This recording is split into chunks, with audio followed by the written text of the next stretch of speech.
This video is sponsored by Game Toppers. Turn your own kitchen or dining room table into a premium portable game solution at a fraction of the cost. Hey everybody, welcome to Drive Thru Review 773. Today we're going to take a look at Stranger Things, the Upside Down. This is coming out from Cool Mini or Not, and also designed by Rob Daviau, who's done a lot of other games. And what this is a kind of a two-part game. It's a Season 1 and Season 2, so it's two almost totally different games, but the core mechanisms are exactly the same between the two. You'll flip the board over to whatever side you want to use. There's different decks of cards that you will use, and what you're doing is you're playing through or with some of the heroes from the Netflix show. So some of the kids, some of the adults, Hopper and Will's mom, and so on. And you will be going on and kind of doing different little quests and little investigations and things like that to kind of solve sort of the puzzle or the big bad of each of the different seasons. So in the first season you fight the Gorgon, and then in the second season you're fighting those big, they're like the dog, I can't remember what they're called, they're dogs, they're like evil dogs.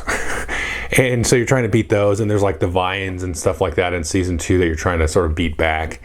And you're doing it in a somewhat pandemic-like manner, but definitely with its own kind of twist and flavor on that sort of put out the fires type of idea that you see in a lot of co-ops.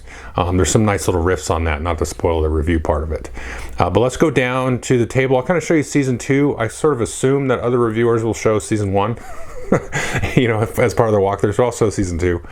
And then we'll come back up here and I'll tell you what I think. And I'll mention some of the stuff in Season 1 as well when we go down to the table here. So let's take a look and then I'll come back. Okay, here we've got the board for Season 2 kind of mid-play, and you can kind of see there's two different parts of the board, and Season 1 has that same kind of concept. So here you have kind of the town of Hawkins, and there's different locations. There's the school, there's the main street, and the laboratory, and then you'll be using these different miniatures. You can see there is Dustin and so on. And then in Season 1 you will go down into the Upside Down, but in this one, in Season 2, is kind of this underground sort of tunnel network that you'll be dealing with.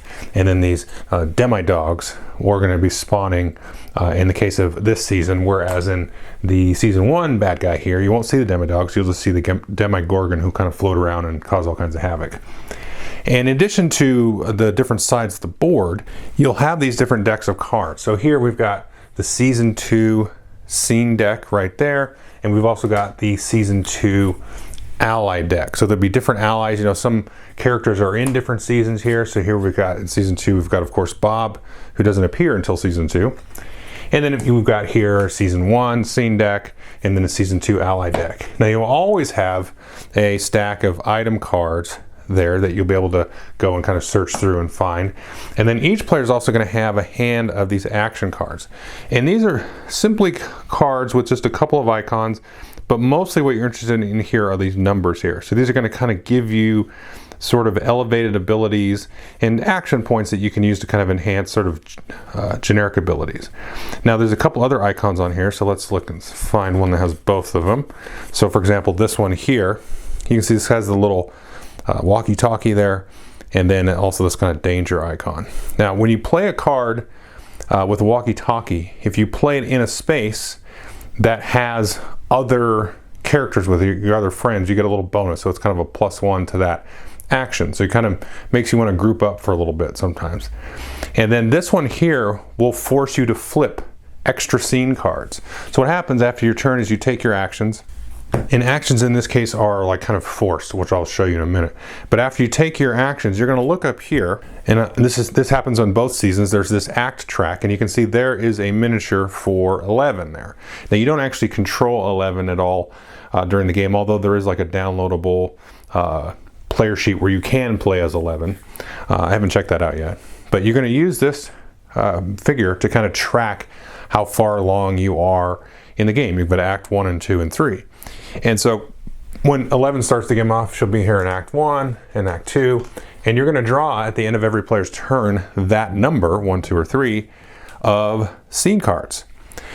In addition to any other scene cards based on the number of these little danger icons that you may or may not have played over the course of your turn. And then you will resolve these, and these will just be different effects. Let's just take a look at them. These will just always be bad things. So you've got hunting pack. This will move the demi-dogs around. This one will spawn new demi-dogs. This is the growling dogs, and so on. All kinds of different things. And the season 1 ones will be different. And of course, there's also these little vans here, which is because of the evil government laboratory workers there. They'll kind of move around and cause havoc in season 1.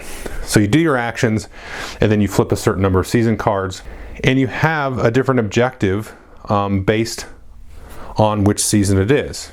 So in season 1, you just have to rescue Will. I'm not going to show you any of that here.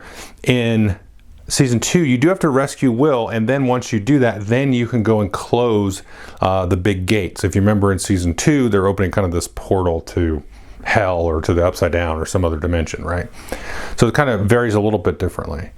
So you either do one of the 2 objectives based on the season, or you will lose if any of the characters have their fear marker, which you can see here, get up to the end of the fear track. And so as soon as that happens, then the players will lose. Then you can see a couple other things here based on this player board here. So if you choose to play as Dustin, you'll of course get the Dustin miniature there. And then you will have a special ability. It gives you a starting location.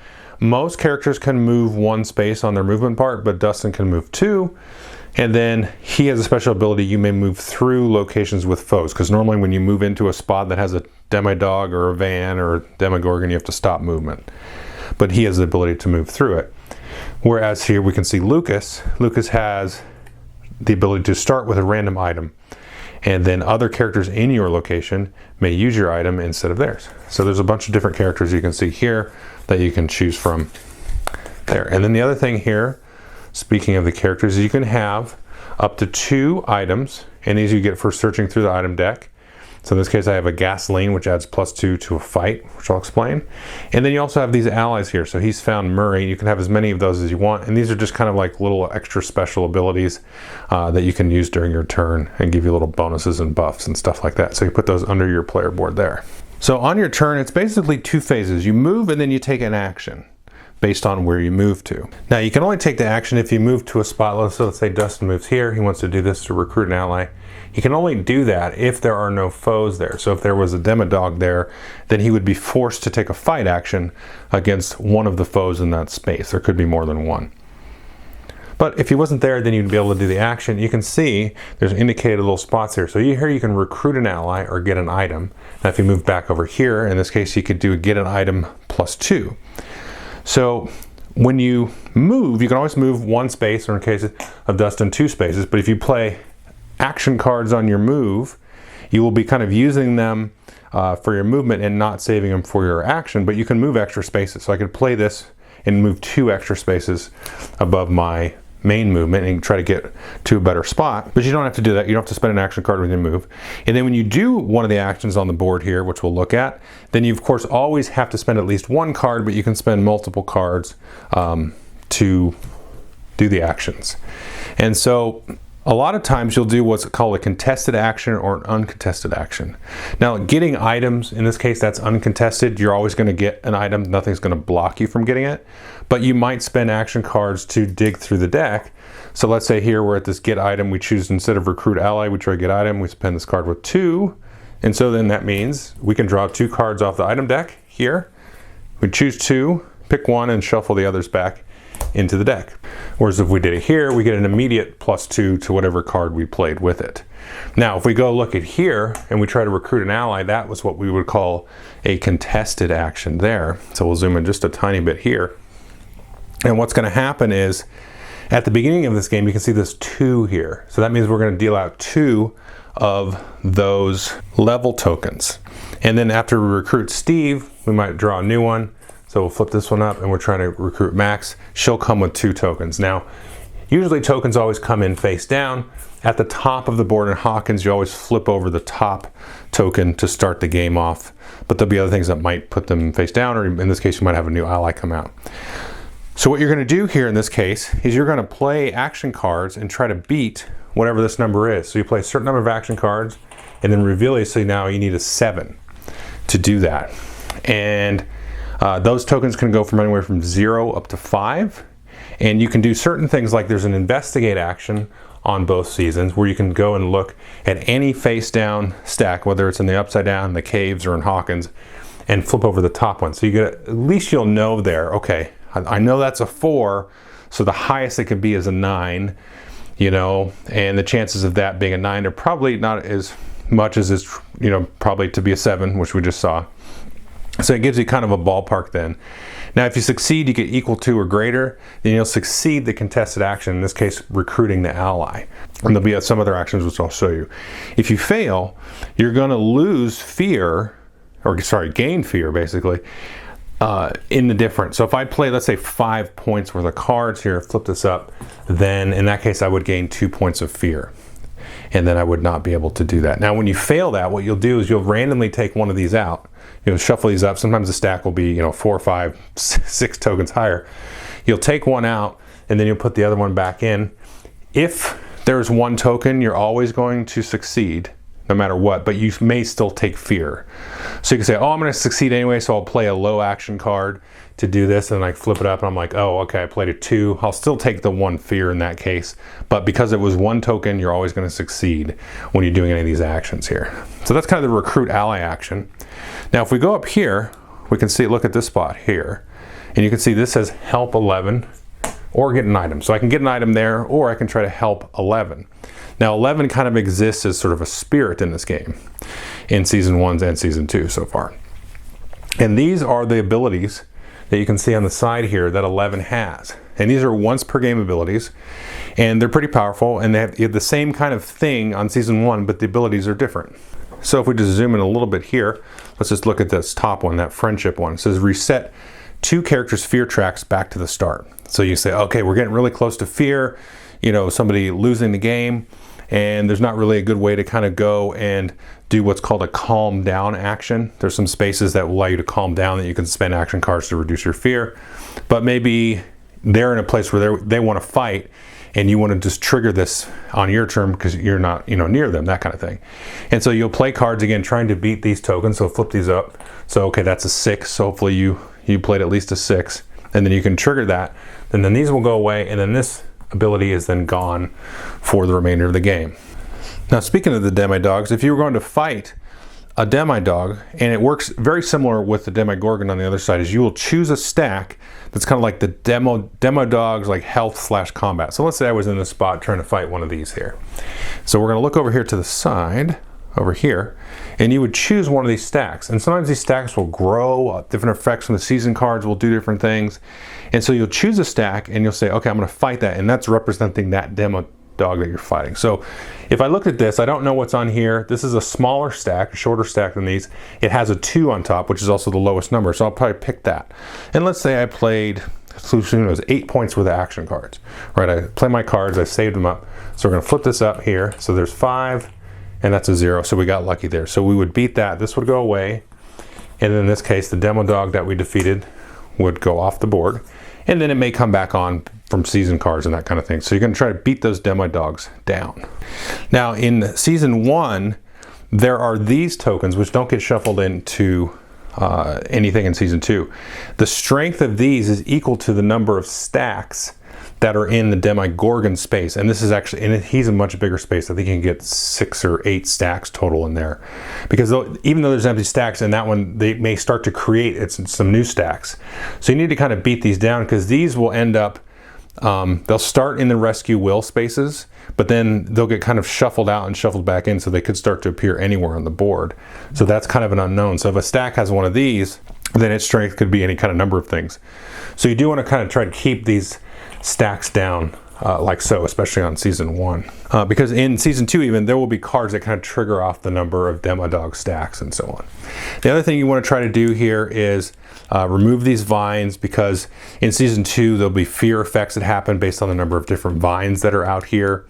And then over up here is what your kind of final objective is you are trying to close the gate, and you say only after rescuing well. So you try to get here, do the close gate action, and then you would win the game. And then up at the top here, because you remember Will in Season 1 was in the upside down, so there's some spaces in the upside down. You have to try to do those first, but up here you have to do these first, and then you got to go down here and close the gate.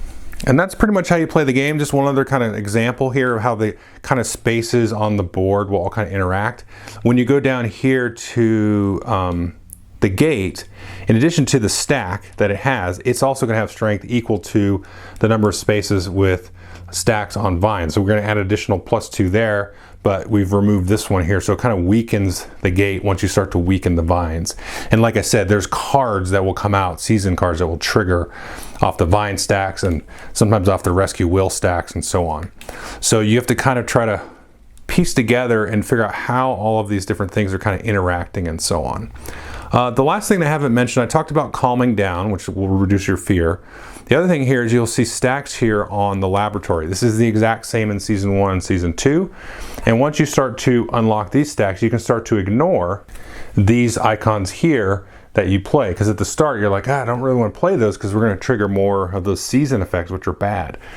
But if you can start to do work at the laboratory, you can see you could ignore up to 3 of those. So you can start to play better cards. Of course, there's season cards that will start to add stacks back onto these, so it's not just a one-time thing. You've got to kind of manage that a little bit. So you're kind of bouncing around, trying to make your best use of the 11 powers, trying to put out fires and so on, in this case of the vines and stuff like that, keep those from growing back too much, trying to fight out the Demodogs because you don't want them to run around causing fear and that kind of stuff. And then on Season 1, the Demogorgon. But that's pretty much the gist of the game. Okay, so that is Stranger Things, the Upside Down. Let's go through player count, play time. What's the box say on play time? It says an hour, and that's about right. Nothing really else to say about that. Player count, I've not played it with 4. Played it with 1, 2, and 3. Now as solo, I just play it with 2 characters at the same time. And frankly, I think you can play it with just 1 character if you really wanted to, but 2 characters is kind of good to manage. And I don't really notice much difference. I think you want to play with at least 2 characters, if not 2 players, just to have that kind of teamwork aspect kind of going on. 1 player just doesn't really feel right to the game, but it's easy enough to juggle multiple characters. And I don't think it would make too much of a difference with 4 because you just have that same. It's very pandemic-like where you have sort of players go, game responds, players go, game responds. So either way, no matter how many count of players are there, it's going to work out about the same. Now, what is this game compared to? Obviously, pandemic's the thing. But I think this does enough to sort of set itself apart and not really, at the end of the day, feel like a pandemic game. I think if you give it any kind of scrutiny mechanically, it definitely has that same feel, right? You have a kind of, you're running out of time. The one thing I mentioned is when you go through the action deck stack and you reshuffle it, which you'll inevitably do, then 11 will then move down the act track. And then so if you do it again, she'll move to act 3, and then if you do it again, then the game also will end in that way. And that is also a very interesting part of the game, and the whole action deck is what really sets it apart from any kind of pandemic or pandemic-like game, where as the players, in a sense, it feels like a little bit more like you're in control of the pace of the game, because you don't have just events coming out like reshuffling the disease deck or whatever the case may be, or like in Defenders of the Realm, which is like a pandemic game. You have these decks, the cards that will come out spread out all the minions. Because if you start to get towards the end of the deck and let's say you're in Act 1, you're like, gosh, we really need to be careful about how we're just spending the action cards, because once 11 moves to Act 2, then we're dealing that many more season cards, which is going to be that much more bad stuff. So it really wants to make you efficient with how you spend the cards and how much you really kind of push your luck on something. And there's a real kind of interesting balancing act there between, well, I'm just going to dump my whole hand because I know I'm going to succeed at whatever task that I'm trying to do. I'm trying to beat some target number. And you're like, well, why wouldn't you just dump your hand? Well, because you're going to push the game along that much quicker, and the game's just going to get harder and harder and harder as 11 advances along the track. So there's a nice balancing act between that push your luck aspect, taking a little bit of a risk by not playing as many cards because you're not going to go through the deck as quick, versus okay, if I don't spend enough cards, I might take a lot of fear and I'll be on the borderline, sort of redlining on my fear and being really close to losing the game. And I might just lose the game because the season card comes up and just whacks me in the head, and then that's it. So that's a really cool dynamic there where it feels like players are kind of forcing the issue, not just like putting out fires and then seeing where they erupt. It's a different kind of feel in that way. And it makes for some interesting sort of, I want to say, I'm trying to use a word that's not like curmudgeonly and poindextery, but it makes for some interesting design space stuff, because the different types of actions that you do, like you don't really have different actions. You move and you play cards. But the board and the season and the setup, that kind of dictates kind of the different sort of flavor, if you will, of what you're doing, and the sort of thematic sort of immersion of what you're doing. You're like trying to get Steve to believe you and recruit Steve to your side, because if you remember, like, some of these characters in the early seasons, you're like, you kids are just crazy, there's not like, demons and government agencies running around. And so you have that kind of thing. The different 11 powers are really cool. And you've got things to go fish out different items, which will give you bonuses to like fights or calm down bonuses and that kind of stuff. And so what you're doing, these sort of activities that you're doing in kind of the thematic sense, just feel that much more thematic. Even though just playing cards with numbers, you're like, how much effort am I putting into sort of trying to convince this person, or go and dig through, Will's house and find this specific thing, or find like the Egos to help, 11 and that kind of stuff. There's all these kind of thematic items and stuff like that. So all of that activities that you're doing feel like just a little bit more natural in a way. And that's just really cool. Now, I will say the difficulty is actually really hard. I've not won the game. I've almost beat season 1, but I showed you those Demogorgon tokens that like can vary in power, and we were doing really well. And then it just turned out we were like, oh no, all of these Demogorgons are in one stack. And we're like, oh my gosh, we've totally ignored that because we were doing so well in the other thing. So it was just like, in that case, we did really well, but then at the end of the game, it was like this ultra powerful Demogorgon, which is unbeatable. Because getting in there and having to like waste time trying to whittle him down versus, going at him and basically throwing somebody at the whim of the fear monster, because they were just going to take a junk load of fear back at him. So it really just kind of forced us to change our strategy a little bit. It was just like too late to kind of switch gears. But that was like the closest I ever got. We were like really close to winning, except for the one stack. And that was just kind of a little bit of bad luck. But it was kind of a cool thematic thing where it was like, okay, we're doing all these things. We're using 11's powers, and everything was going fine. And then it was at the end, of the season, basically, and the Demogorgon won in that case. It was too powerful. So that was cool. And, it's great, because I think it's great that it's difficult. It's definitely not impossible, because if that game had just worked out slightly differently, then, we would have won that one. And then the other games there's been games where like it will just kick you in the teeth and you don't really get much going. So just kind of know that going in. But I like that about this kind of game, because, it's tricky, because I think like families will see the game. Like, I don't know if this is going to be on sale at Target or whatever, but they're going to see it and be like, oh, cool, Stranger Things game, and pick it up.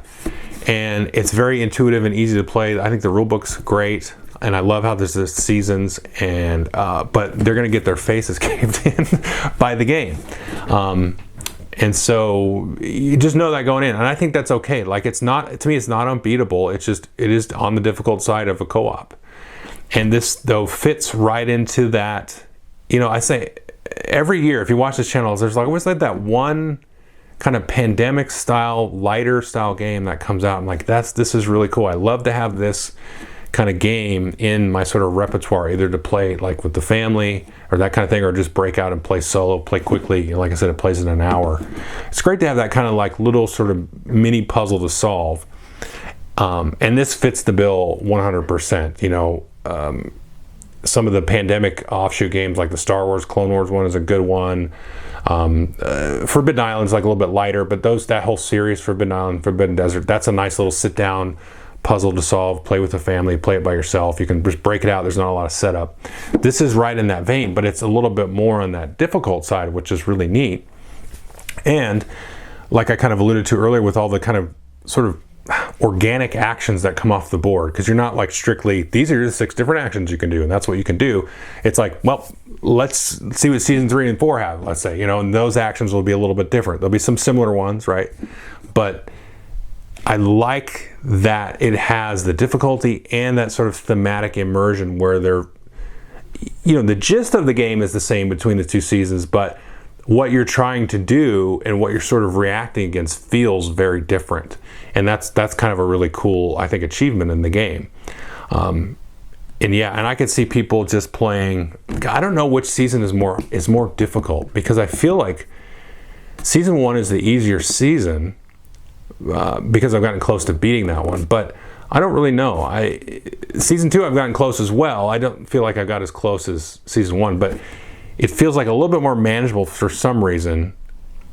I don't know, but it's tricky. But I would totally recommend this game to anybody that's a fan of the show, because there's just a lot of little sort of like winks or nods to lots of the different characters and what their special abilities are, and some of the different locations and just moments in the show. And because you can kind of see it progress, they could have easily made just like season 1 and just made that one box, right? I think that would have been even okay to do that, and then they could have come up with some other way to kind of make that a little bit more variable, although there is variability in how kind of things are shuffled up and everything.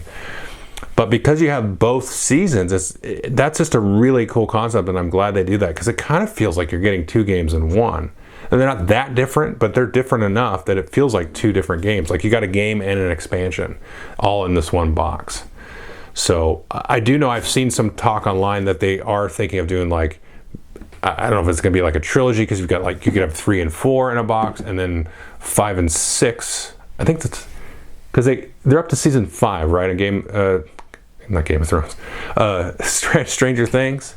So I think they would do 5 and 6. So maybe they do 3 and 4 now, like in a year or so, and then once they wrap up the show, writer strike and everything, that they'll be able to get that done soon.